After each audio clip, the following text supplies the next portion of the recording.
I can't tell you how proud I am of you for what you did yesterday. Ben, when that taxi driver told me about the night that he picked Mother up and took her to a bungalow somewhere on Laurel Falls Road, all I could think about was that Mike's theory was right.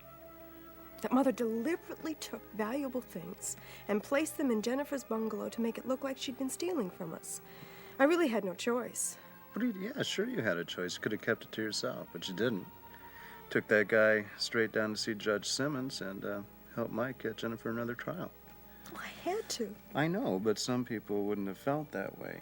If it had been Ross, he never would have gone to Judge Simmons. Ben, I can't believe that. I just can't believe that anyone with a conscience would deliberately stand in the way of justice, especially a lawyer. Well, I wouldn't be too sure about that, especially when the lawyer's whole career is riding on Jennifer's conviction. Let's not talk about Ross anymore, right? Fine. Oh, I can't stop thinking about all the terrible things I'm going to have to hear during this retrial.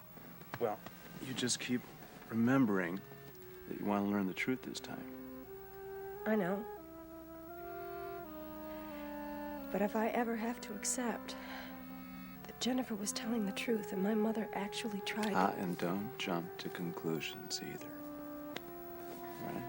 You just remember the reason that you did what you did yesterday.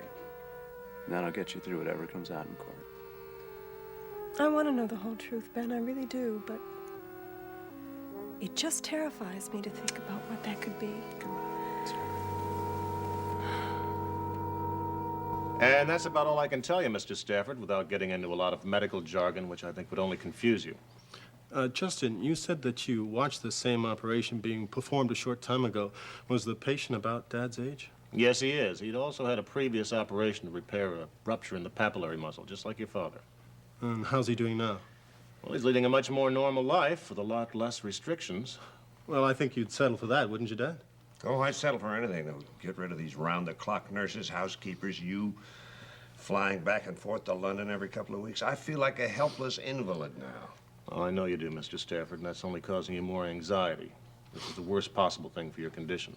Justin, you said you were going to have another surgeon from Chicago assist you if Dad agrees to a second operation? Yes, my father-in-law, Dr. Emmett Scott, who also happens to be one of the finest cardiovascular surgeons in the business.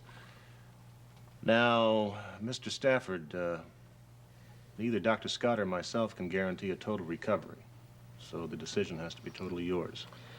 Well, if I agree, when would you want to operate? Well, let's see. My wife and son and I are going to do... Well, Philip's not really our son. He's just very special to us. We're going to do a little skiing here in the Toronto area. I could call Dr. Scott in Chicago and alert him, and we could all meet at Cedars Hospital, say, in 3 or 4 days, if that's convenient. Well, I could arrange to take some more leave and drive down to Springfield with you, Dad, and stay on until you recuperated. Well, while I'm recuperating, you could help the authorities down there who are looking for your sister. I'm way ahead of you on that. Which reminds me, Justin, did Ross ever say anything to you about receiving a colored sketch that my dad did of Jane Marie? I sent it to him along with a Christmas card. Well, he might not have even seen it yet. He spent the holidays in Chicago as a guest at the Chamberlains. Ah, well, when's he due back in Springfield, you know? I think he flew back yesterday. Apparently, a case he had prosecuted for the state has been granted a retrial. The Wexler case? Yeah. I only spoke to him briefly, so I didn't get all the details, but I could tell that Ross wasn't too pleased.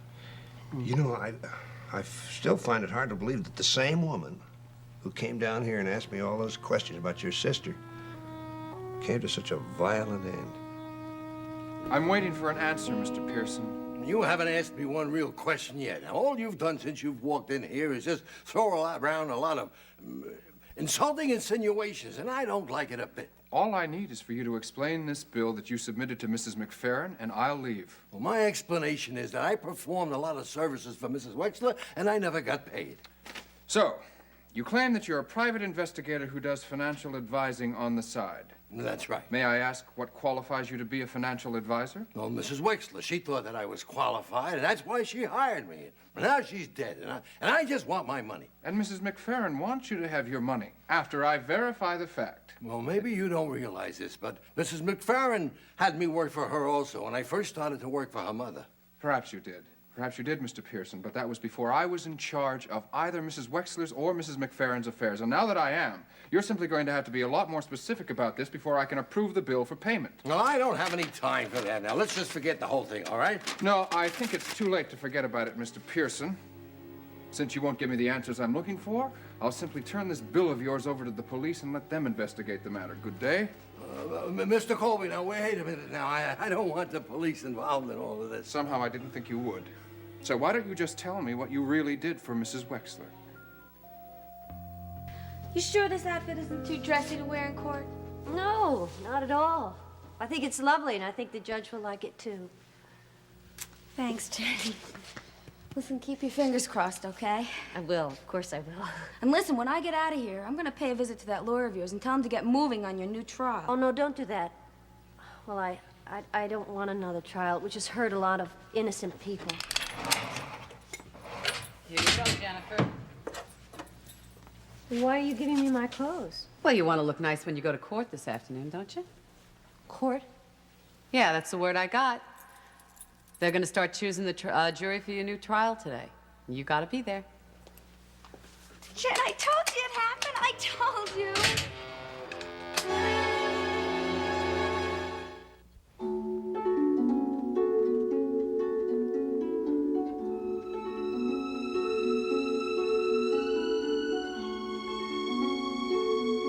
And now, the award-winning Guiding Light.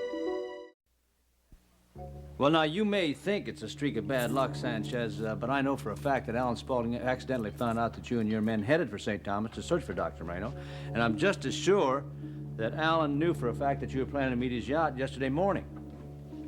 What other reason would he have had just flying back to the United States at 3 o'clock in the morning?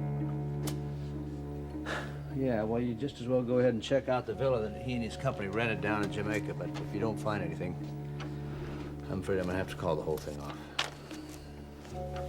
Yeah. Well, I appreciate it. Thank you. Be in touch. You look like you could use this. Yeah, thanks. Well, win a few, lose a few, I think somebody said. At least you got Jennifer a new trial. You must be excited about that. Yeah, I'm sure that your brother's not as enthusiastic about it as I am. I think it will be good for Ross to sweat it a little. Just a second, I'll get that. Hi. Hi, Elizabeth. Come in. Hello. Oh, hi. Good to see you. Has Mike told you that the judge granted his request for a new trial? Yes, as a matter of fact, he called a few minutes after their meeting. Mike, if you need me for anything, I'll be at my desk calling your witnesses. Yeah, okay. How you doing? I'm fine. Good to see you. Wanted to wish you good luck before you went to court today. Also, I was very interested to know Jennifer's reaction to all of this. Well, I don't know. You see, I tried to see her a couple times and she wouldn't see me. Oh, no. But she has to be there today. Yeah, well, she'll find out, if she hasn't already. There's something... I hate to bother you with this along with everything else, but I think you should know. Alan called this morning, Mike. He hit the ceiling when he found out Philip was skiing with Jackie and Justin in Canada. Why? Well, he feels I'm being overly permissive with him for allowing him to take a few days off from school. Well, the school principal said no problem, right? Well, and I told him how much Philip wanted to go, too, but that didn't seem to impress him. He says I'm acquiescing to Philip's every whim. He says I'm spoiling him. Well, you're not. No, I'm not. But as an upshot of all of this, he has demanded now that Philip go off to Lincoln Prep, and he wants to discuss it with me. You didn't say anything to him about giving Jackie and Justin custody, did you? I didn't dare. However, if you can find the time, I think you should approach him before Jackie and Justin bring Philip home. Yeah, maybe you're right. I don't have to be in court till 3 o'clock. Maybe I could do it before then. Be careful, please. You're not having second thoughts about it, are you? Oh, no, not at all. I know I'm doing the right thing. It's just that Alan gets very ruthless if he feels thwarted in any way. Well, it's up to me to see that he doesn't feel that way. So don't worry about it, okay? I will. If you promise me one thing, promise me no matter what happens, Alan will never learn the truth. He'll use it, Mike. He'll use it if he has to, no matter what it does to Philip, no matter how it undermines his security and confuses him. I mustn't let that happen. I think spending all day yesterday at home just resting did us both a lot of good. Well, I must admit I feel a lot better than I did after that 3 a.m. flight from St. Thomas. But Alan, I wouldn't change a minute of our vacation for the world. It was the most exciting time of my life. Except, of course, marrying you. You better say that. So, what have you got on the agenda for today? Oh, I thought I'd go over and visit Grandma and talk to her for a while, and then I'm going to spend the rest of the day in my office going over my plans for the next few months. And I do have to talk to Rita about decorating Uncle Ed's office. Oh, yes, good. Have you tried reaching her? Yes, as a matter of fact, I tried calling her before I came over here. I got Freddie, and he told me that Uncle Ed's taking him back to prep school. And then when I asked him where Rita was, he said he hadn't seen her in 2 days. Well, perhaps she's working the night shift at the hospital. Well, I hope it's something like that. But, Alan, you do know Uncle Ed and Rita have had marital problems before. Oh, it's not that, darling. It's just that when you mentioned Freddie in prep school, I was reminded of a conversation I had with Elizabeth this morning. Oh, no, now what? I can't believe how permissive that woman is with the boy at an age when he needs discipline more than anything else. But, Alan, a child needs love as well as discipline, and Elizabeth certainly gives him plenty of that. Yes, but it's a suffocating kind of love, and it's going to turn that boy into a hopeless neurotic by the time he's 20, unless I do something about it, and soon. Well, Alan, you haven't forgotten you've planned to have Philip spend some time with us now since you didn't get to spend the vacation with him. What I planned doesn't seem to matter. At this moment, Philip is in Canada skiing with Justin and Jackie. Well, what about his school? Elizabeth simply took him out of school. I tell you, there are going to be some major changes in my son's life, where I'm going to see to it that he's taken away from Elizabeth, and this time for good. Alan, you couldn't seriously be considering taking Philip away from his own mother. I'm sorry, but you know how that woman gets to me. But, Alan, you're so cold and unfeeling. It'll never happen again, I promise. Well, there, then you admit it. He's not the same man who was married to you. Hope, for your sake, I wish I could tell you I believe that's true. But inbred values are very difficult to change permanently. They usually resurface when you least expect them to.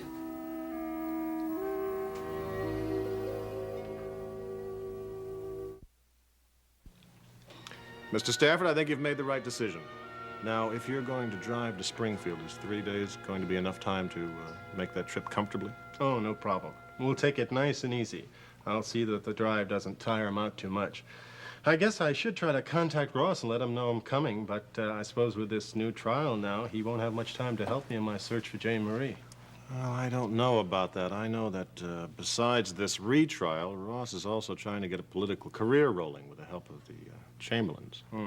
Has he announced his plans to marry Vanessa yet? I didn't think they were that serious at this point. Oh, well, from what I saw, Vanessa was extremely serious, and she strikes me as a lady who usually gets what she wants. Well, you'll get no argument out of me on that point. Could I use your phone? I have to call Springfield. I'll make a collect. Oh, don't do that. It's right over here. Actually, on second thought, I should call from the hotel. I've left Jackie and Philip out in that car long enough. You mean your wife and that boy I keep hearing about are out in the car? Why didn't you bring them in so I could meet them? Well, we had business to discuss, and I... Well, that's over now. It's a chat while Dr. Marler's making his call. Why don't you go out and invite Mrs. Marler and Philip in? Sure, Dad. I'll just be a minute. Mr. Stafford, is there another phone in the house I can use? Yeah, there's just down the hall, just the one on the left. Thank you. So if we can get Alan's signature on these, Jackie and Justin will have complete and total custody of Philip. All right. You didn't have Laney type this up, did you? Oh, no, I don't think anybody should know about it until your decision is final. And that's why I had Derek's secretary do it. I see. It's going to be difficult enough to explain it without having to before the fact. All you have to do is tell him what you told Philip, that your job is going to make you do a lot of traveling, and you just don't want him to be uprooted constantly. Excuse me, Mike? It's Justin. He's calling from Toronto. Oh. Hello, Justin. Elizabeth and I were just talking about you. Well, I'm glad she's with you because the reason I'm calling involves her, too. What's that? Well, I know that Alan and Hope were getting home from their vacation yesterday, and, well, Jackie and I were wondering if you approached him about Philip yet. No, I'm going to later this morning before I go to court, so I'll let you know the minute I find out anything. Okay, thanks, Mike. Look, I gave Laney the phone number at the ski lodge where we'll be staying. Good. How long are you going to be there? Oh, 2 more days, and we'll head back towards Springfield. Yeah, all right. Well, give my love to Jackie. I will. Give them my love. Tell them I hope they're having a good time. Okay, Elizabeth gives you her love and says she hopes they're having a good time. Well, thank you. Listen, there's something I'd like you to tell her for me. You should tell her that Jackie and I will never forget what she's done for us. It's got to be one of the most unselfish things any human being's ever done. Well, we both know that she's one of the most unselfish people that ever lived, too. So, we'll be in touch.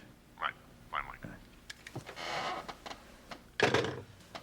All I have to do is to get Alan to sign those before Jackie and Justin get back. Laney? Yes. Have you heard anything from Derek? No, but I wasn't expecting to. He said that he had something he was following up on for Ben. Do you know what? No. He said it was important, but that he would take care of it before he came by to help you get ready for court. If you were working for Mrs. Wexler as a private investigator, why do all your bills read as though you were her financial consultant? She made me write them up that way so that nobody would know the real reason that she hired me. She wouldn't even let me keep any copies of the records that I gave her. Are you telling me that you have no record of the information you obtained from Mrs. Wexler? Well, you can check my files yourself, Mr. Colby. Well, then I guess you'll just have to tell me the nature of the work you did for Mrs. Wexler. Oh, I'm sorry, but that's confidential. Fine. Then you don't get paid. It's as simple as that. All right. I can tell you that when Mrs. Wexler first hired me, she wanted me to find a missing person. Who? I'm sorry, but I can't tell you that, Mr. Colby. All right. Did you ever find the missing person? Well, I did locate the person's family, and I told her, and she paid me, and she said that she would carry on by herself. I presume that that's what this bill is for. Yes, that's right. Hmm? You got paid an awful lot of money for simply locating somebody's family, Mr. Pearson. Well, you have no idea how much time it took, Mr. Colby. All right, fine. But you still haven't answered my original question, and that is, what is this latest bill for? Well, a couple of weeks ago, Mrs. Wexler, she called me again, and she asked me if I would continue the search for this person. Well, I was very surprised, but a job is a job. Why were you surprised? Well, because once before, when I talked to her, she told me that she followed up with the family, and she found out that the person that she was searching for was dead. Are you sure? Positive.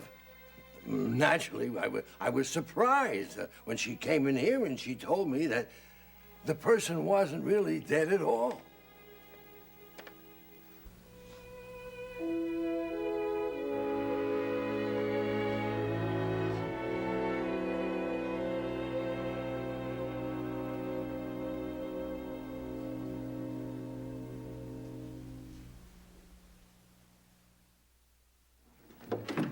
I know you couldn't talk the night I called you from the airport. What happened with that tape? Well, with Joe in the next room, I could hardly tell you just how incriminating it was, Alan. Well, I hope you destroyed it. Of course. But I made very copious notes, which are locked in a very safe place in my apartment. Notes? Why in God's name did you make notes? Just in case Joe Bradley made duplicates of that tape, which I'm sure he did, so that when I find them, and I will, I'll be able to make sure that they are, in fact, duplicates and not some others that he's still holding back from us. Why did we ever hire a double-crossing con artist like Joe Bradley in the first place? Well, that was my fault for not checking him out thoroughly enough. But at least Joe prevented Mike Bauer from bringing those tapes he got from Maria Avenata back to Springfield. That's true. If it hadn't been for that, I'd be in prison. Exactly. And I think you should also know that we have Joe to thank for finding out that Sanchez and his men were going to be stationed in St. Thomas Harbor at daybreak yesterday morning, just waiting for you and Moreno to walk off that yacht. Joe got that information? How? Well, had a very clever suggestion for me. Joe was in Mike's office on a pretense of going over Andy Norris's financial prospectus when that call came from Mike. Diane, Mike Bauer isn't going to say anything in a phone conversation that would tip off Joe Bradley. Mike didn't take the call. It was some new young lawyer that Mike has helping him out. He took the message from Sanchez. Joe heard it, and he told me about it immediately, and that's when I sent you the radiogram. For which I will be eternally grateful. All I needed was to walk off that yacht with Hope and find Sanchez standing there with a search warrant in his hand. Yes. Well, thanks to Joe, that didn't happen. Well, when Moreno decides where he wants to settle down, spend the rest of his life, I told him that one of us would fly down and meet the yacht and help finalize the arrangements. When do you think that'll be? I hope it's soon. With Moreno floating around the Caribbean and Sanchez carrying on an island-to-island search for him, I'm in jeopardy. Yes, come in. Ah. Hi, Diane. Alan, welcome back. Thank you. Nice to see you. How was your holiday? Oh, it was very nice. I hope that your vacation was everything you expected it to be. Oh, yes. All that and more. Ben, I imagine you're here to pick up your check, am I right? Yeah. We still owe you money? Well, it's just one check, but I can really use it now because we're starting construction soon on the nursery for the cottage. Why don't you and Amanda just move up to her mother's house? No, I don't think that either one of us would be very happy living there. Oh. Right. I guess I can understand that. You know, I heard on the news this morning that Jennifer Richards is going to have a new trial. Yeah, that's right. I just hope it's over fast for Amanda's sake. I'll get you your check. Excuse me. Right. Well, what's this about a new trial? Mike has been pushing for another trial ever since Jennifer's convictions. You know, Mike, once he goes after something, he doesn't give up until he gets it. You know, Hope and I were talking about how little we've seen of you and Amanda. Perhaps we can have dinner one night soon. That would be wonderful. It'd be a good distraction for Amanda. You know, I mean, these last few months have really taken their toll on her. Yeah, I don't know how she's stood up under the pressure. I don't either, but she has. Alan, as soon as the baby comes, I'm going to tell Amanda about Lucille's affair with your father. Are you sure that's wise? Well, it's just that she has so many unanswered questions about why your father left her all that money and the stocks and everything, and I just think that if I tell her what I suspect, that she's really the daughter of Lucille and Brandon, that no matter how devastating it is at first, in the long run, it'll ease her mind. Perhaps. But don't you think we should wait until you have absolute proof? No way to get absolute proof now that your father and Lucille are dead. You know, we can't find an antique box of Lucille's. It was supposed to have letters and photographs in it. Antique box? Yeah, I'm sure that's where the letters from your father to Lucille are, and documents about Amanda, things that Lucille didn't want Amanda or anybody else to find. And you say it's disappeared since she died? Yeah. We searched the house about 4 or 5 times and no trace of it. That's strange. Yeah. What's even stranger is that Maggie found the key to the box on the stairs. Now, Amanda thinks that somebody stole it and dropped the key on the way out. Well, I hope she's wrong. Because if that box did contain letters proving that Amanda is my father and Lucille Wexler's daughter, and those letters fell into the wrong hands, we could be blackmailed.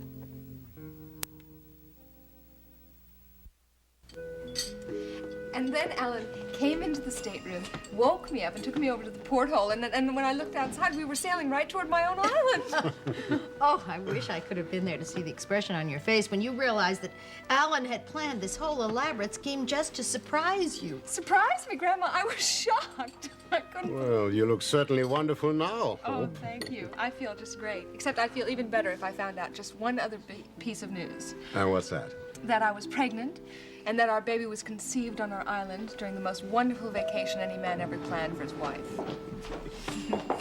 Hello. Oh, Amanda, how are you? Good to see Oh, you. you look radiant. Well, I guess that's what being pregnant does to a woman. We were just talking about that very same thing. You aren't. Oh, no, but I hope to be soon. Amanda, won't you join us, dear? Oh, thank you, Bert. I can't stay for very long because Ben should be here any minute to pick me up. Oh, did you just have a doctor's appointment with Dr. Sedgwick? Mm-hmm. I was supposed to have one yesterday, but something came up.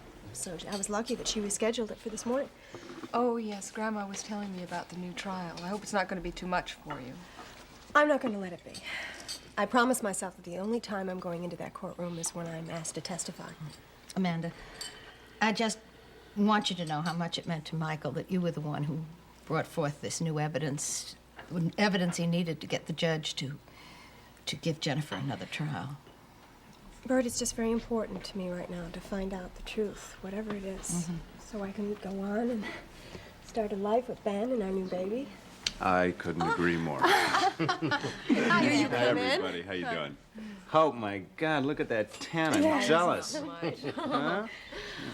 Well, I've told you and Amanda that you both are very welcome to use my island anytime you wish. Well, I tell you, after what Alan was just telling me about your trip, we might just take you up on that as soon as the baby's old enough to travel. You saw Alan?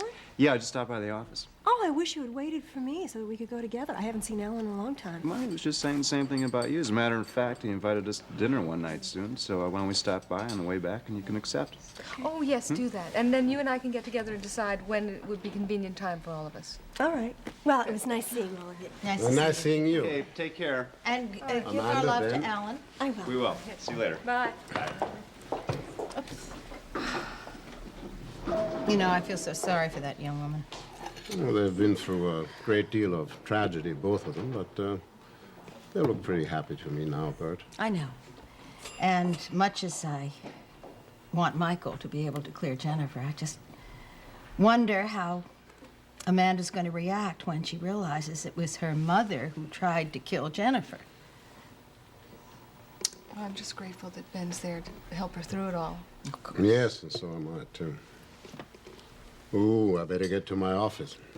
Otherwise, Nola Reardon will help me out whether I want her to or not. Nola Reardon? Yes, this is just about the time that Nola begins to pick up. And if I'm not there to stop her, she'll come right into the office, sit down in Holly's chair by the desk, and starts going through all my papers. Oh, Steve, she doesn't really do that, does she? No comment.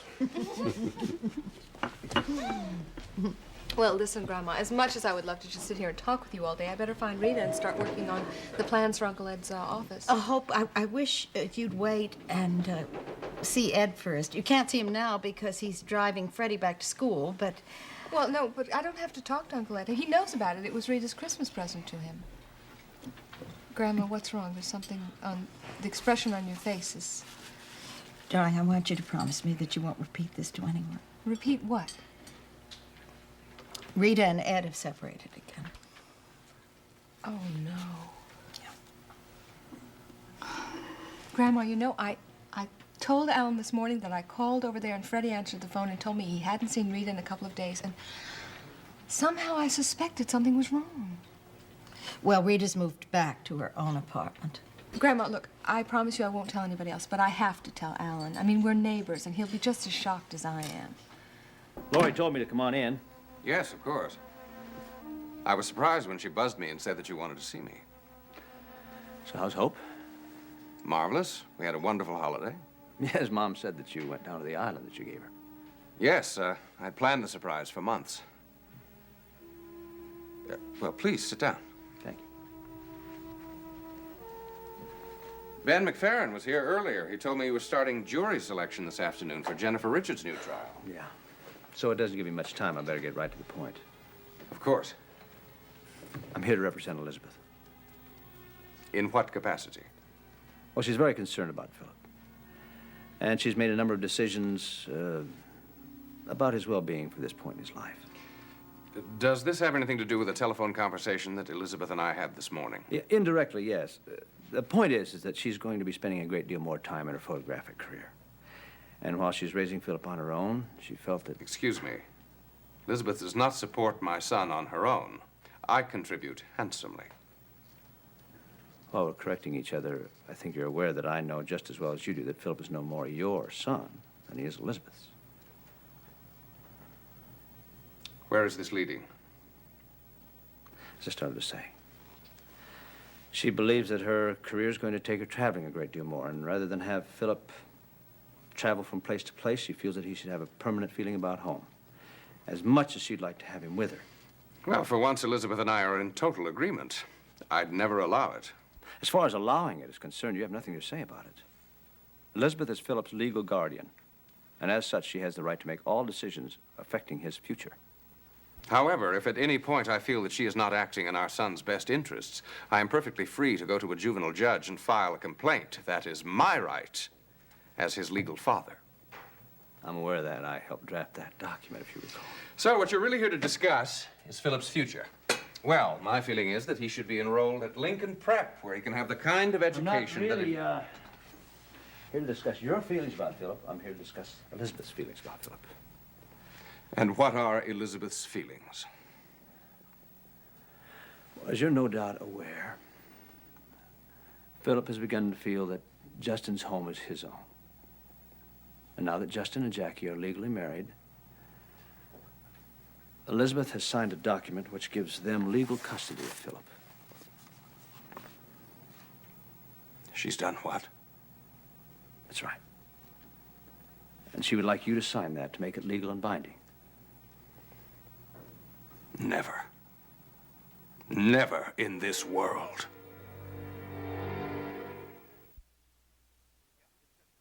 Before you say never, can't we discuss this rationally? There's nothing to discuss. Of all of Elizabeth's insane ideas, this is the craziest one yet. If you just let me give you her reasoning, Look, I'm you may sure be that privy to the conditions of Philip's birth, but in the eyes of the law, he is still my son, and I'm not going to stand by and watch him given away to two perfect strangers on some lunatic whim of Elizabeth's. It's not a whim. She's given it a great deal of thought. Elizabeth doesn't think, she acts on impulse. As far as being strangers are concerned, Jackie and Justin love Philip, and he loves them. All this conversation tells me is it time that I took control away from Elizabeth entirely and raised Philip on my own. Hope and I have discussed this eventuality, and she'd love to have him with us. Maybe Philip doesn't want that. Have you thought of that? Philip's too young to know what's best, but I do. And there are going to be some major changes in his life when he gets back from this ski trip with Justin and Jackie. For everyone's sake, I don't think that's a very good idea. Why? Are they aware of this insane idea? Well, of course they're aware of it. She discussed it thoroughly before she made her decision. Her decision? I can't believe that as her attorney you would stand by and let it... Oh, I take that back. Of course you'd have the gall to encourage that. It gives you two things to use against me. Elizabeth's madness and your detective in San Juan. Alan, believe me, I'm not trying to make this a personal tug of war, no matter what you may think. I'll tell you what I think. I think this is just the ammunition I've been waiting for, and Elizabeth is going to be very sorry indeed that she gave it to me. Ammunition? What are you talking about? I'm going to take her to court, and this time I'll win custody of my son. You have a very hard time pulling that off, Alan. Oh, I don't think so. Once the juvenile judge sees those papers and realizes that she was about to give up custody to her own son. She hasn't done that. She can't do that without your signature. It doesn't matter. The fact remains that she wanted to do it, and it's going to show that she is not fit to raise a boy Philip's age. Now, if you'll excuse me, I want to call my attorney. I don't know why I'm bothering, but can't we discuss this like two Laurie, would you please get me my lawyer immediately? That's right. Oh, I forgot he was in Los Angeles on company visit. No, it can't wait. Well, then get me Neil Blake. Yes, that's exactly who he is. And anyone who was hard-nosed enough and tough enough to work for my father for as many years as Neil did is just the kind of lawyer I need now.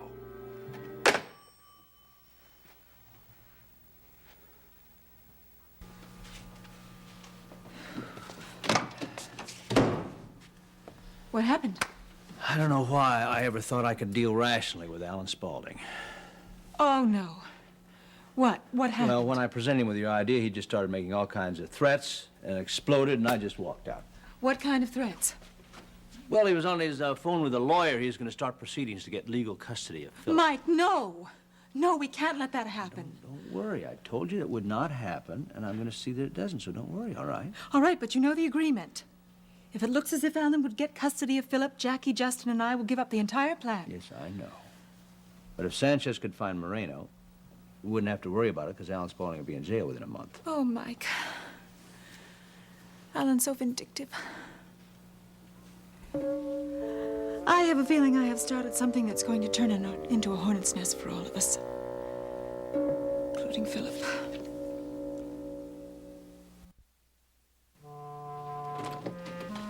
Oh, I was really hoping to catch Mike before he left for the court today. He'll be back. He just went out to lunch with Elizabeth Marlar. Good, good, because I've got a piece of information he's going to find very interesting, and I want to tell him about it before he starts interviewing prospective jurors. Well, why don't you walk over to the courthouse with him? Then you'll be able to speak to him then. Yeah, I thought of that. Listen, has Ben McFerrin called today? No. Where could he be? I've been trying the cottage all morning, and there's no answer. Was he expecting to hear from you? What does that got to do with anything? Derek, hi, Lenny. Hi. How was Elizabeth when you left her? Well, a little better. Mike, look, I found out something very interesting this Derek, morning. I'm sorry to interrupt you, but Mike, your briefcase is all packed for court. Oh, okay. Thank you. Look, Mike, I'm going to walk over with you because I think I should tell you that... Could it wait? Because I'm in a big rush right now.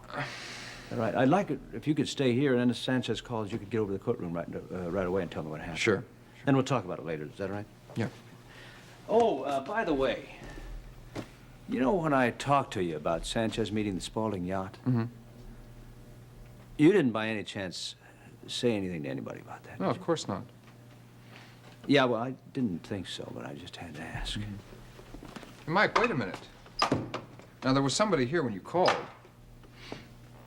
Who? Well, it's a guy that wants to invest in Andy Norris's restaurant. His name's Joe Bradley. He's a friend of Andy's. Joe Bradley.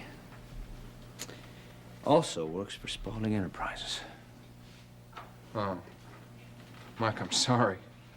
Had I known, I never... No, it's not your fault. Things like that are bound to happen, especially when it concerns Alan Spaulding. But his luck can't last forever. See you later. Give my best to Jennifer, Mike. Yeah.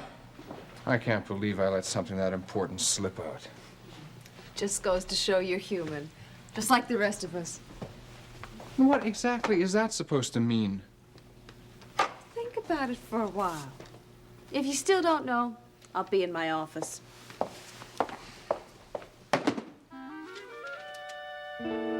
I can't tell you how happy I am you stopped by, Amanda. I've missed seeing you. And I've missed seeing you. You know, I have to apologize to both of you for being in such a foul mood when you arrived, but I had received some distressing news earlier in the day and hadn't quite recovered. Does that mean I should sell all my stock in Spaulding Enterprises as soon as possible? No. The company's very secure. Just a personal problem. But that reminds me, I want to make sure and see you at the annual stockholders meeting in March. Well, I want to be there, but it all depends on the baby. He's our #1 priority right now. He? Are you so sure your firstborn's going to be a boy? Well, we don't really care, Alan, as long as the baby's healthy. Right. Pardon me, Alan, but that call you've been waiting for just came through. Oh, thank you, Diane. If you'll excuse me. Sure. It was wonderful seeing you. Wonderful seeing you, and you're going to get in touch with Hope now so we can have dinner one night I soon. certainly will. Bye-bye. Okay, bye-bye. Bye, see you later. Bye. Bye, Dan. Thank God I thought of calling Neil Blake. Oh, he's out of the country. It's his assistant returning your call. At this point, I just need help, and fast. Oh, hello, Hope. Welcome home. Thank you, Diane. As I was saying, I checked with Emily, and Emily said that next Tuesday would be fine. Oh, well, wait, we don't have any plans for Tuesday, do we? No, we don't. And the trial will be on at that point, and I'd really like to do something to keep my mind off that. Yeah. Well, fine, then we'll say cocktails at 7:30. We'll be there. Certainly will. Goodbye, Hope. All right. Well, have a lovely evening. Okay. You too. Great, you too. Thanks again. Bye. Bye.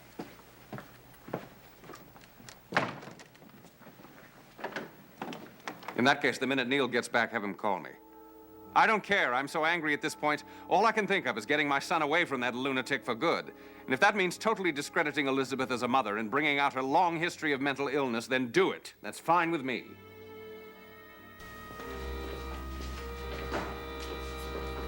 Mike? Sanchez called. Anything from Jamaica? No. He checked the grounds of the villa Spaulding Enterprises had rented. He talked to the staff, but no one had seen anyone resembling Dr. Marino. Well, that's the story of my life, isn't it? Guess when I get back to the office, I'll call him and tell him to call the whole thing off. Yeah. Would you rather I stayed here, or would you like me to go back to the office? I'd just as soon you stay here. Actually, I haven't seen Jennifer since the sentencing, and to be honest with you, I'm kind of dreading it. Yeah, I'm sure you are.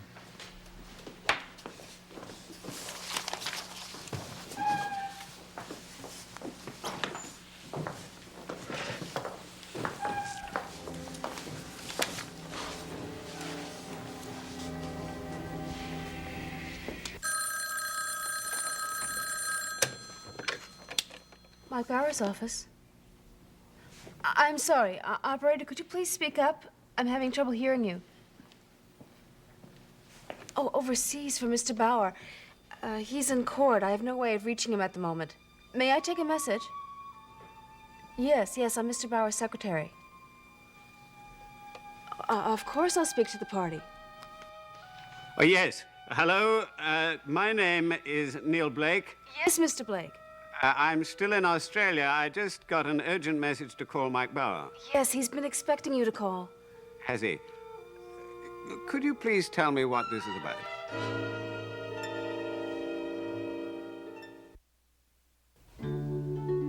This has been the award-winning Guiding Light.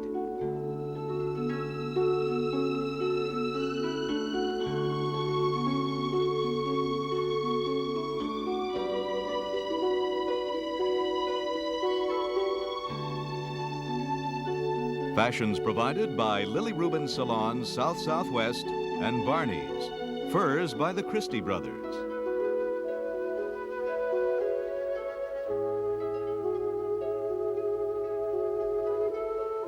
Stay tuned for One Day at a Time on most of these CBS stations.